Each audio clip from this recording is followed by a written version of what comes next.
I just realized that I never actually mentioned this in a video yet, but I was on an episode of Podcast and Players a few months back. We talked about tabletop role-playing games, recurring NPCs, and how I got into YouTube, among other things. I'll put a link in the doobly-doo if you want to check it out. When we last left our heroes, actually, I also have never explained who exactly our heroes are, so let's go over that now.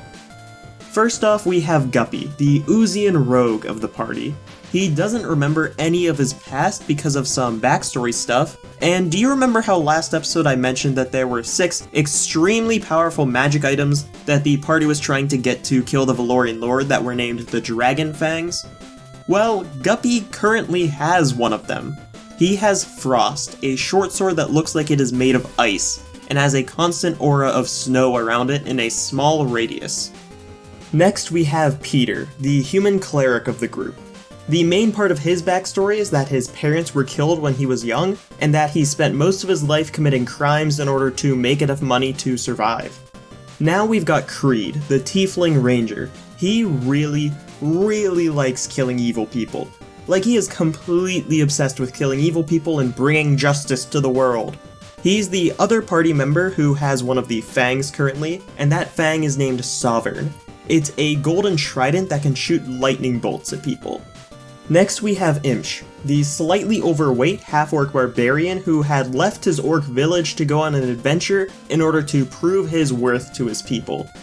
Then last off we have Garan, a hobgoblin paladin who used to fight against the party because he was a part of a hobgoblin army that was trying to hunt down the players, but Garan defected to join the players' side and helped to kill the army. So, when we last left our heroes, they just finished getting a devil box from the Astral Sea for their sketchy bard friend named Harvey, and were on their way to the Temple of the Oracle to stop the evil overlord's nefarious schemes. After a long and treacherous climb, the party managed to make it up to the top of the mountains where they found the Temple of the Oracle. In the middle of the temple, they saw a towering crystal spire with spectral chains wrapped around it, leading to each of the 4 pillars in the room. There were a bunch of Yugoloths protecting the crystal, but the players were able to kill them without much problem. The party then broke the spectral chains that were trapping the Oracle within the crystal, freeing them. As a form of thanks for saving the Oracle, they decided to tell the party 5 extremely cryptic statements of absolute truth that may help them in the rest of their journey. These statements were: beware the magic merchant. In the Witchwood lies who you seek. The Academy's net closes in on you. The bard's secret is worse than you think. The monster outside the window is a lie. Holy shit, I think Harvey might be the Inquisitor. That's what I think too, and it looks like the Witchwood should be our next destination.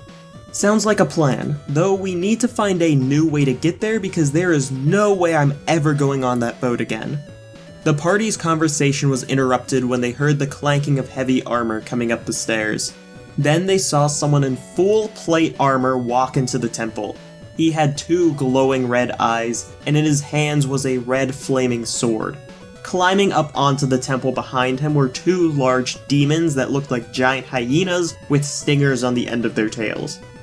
The party immediately recognized this guy because they'd encountered him once before, and that previous encounter didn't go so great for them, which I will be talking about in a future video, so please subscribe so you don't miss that.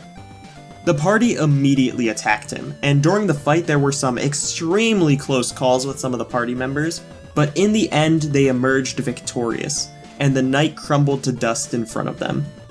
At this point the party decided that they'd return to town and figure out what to do once they got there, because it didn't seem safe up on the temple, and the town would be a less dangerous place to discuss their plans. Or at least that's what they thought.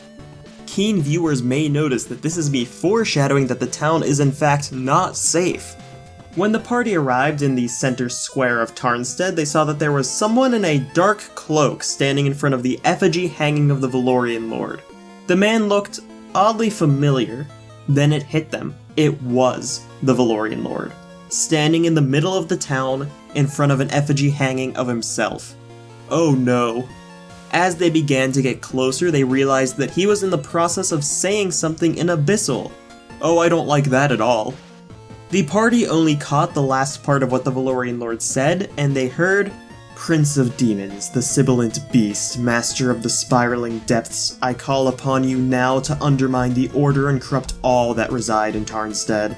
I grant you the opportunity to see everyone in the city dragged howling into the infinite depths of the abyss." I really don't like that. The party then saw a massive portal begin to rip its way into existence in the center of the town square, and emerging from it was a towering behemoth with 2 monkey heads atop its head. Yup, this was Demogorgon. For anyone who doesn't know, this guy is one of the demon lords of the abyss. He's got over 400 hit points and can literally just choose to succeed on saving throws 3 times a day if he wants to. He's challenge rating 26, meanwhile the party was only level 4 at this point. I'm running to the boat. As the party was fleeing through the streets towards the docks, they saw swarms of other demons entering through the portal and destroying the town around them. They managed to jump onto the boat just as it was pulling away from the dock, and the town was torn to shreds behind them. Well, that wasn't great. That's one way to put it, but at least we're safe now. Yep, and I don't see Harvey anywhere, so we can finally plan out what we want to do now. Oh hey guys, I didn't see you there. Son of a bitch. I used Divine Sense on him immediately. He has an extremely strong fiend aura around him. Like, you suspect that if you use Divine Sense on a literal archdevil, it would have a lower strength aura than Harvey. Yet, Harvey is not a fiend. Oh, well, that's not good, I think. Hiya, Harvey, would you be able to get the captain to drop us off a mile away from the coast near the Witchwood? The party was able to use the Water Walk spell to make it to the actual coast, where they headed towards Imsh's old orc village. However, when they arrived there, they found that it was now just a long-destroyed shell of a village, with charred corpses strewn throughout the streets and burned-out homes. While Imsh was mourning the deaths, Peter cast Speak with Dead on one of the corpses and learned that the Valorian Lord had destroyed this village a few months ago. After this, the party entered into the Witchwood, the dark woodland where nightmares walk the underbrush.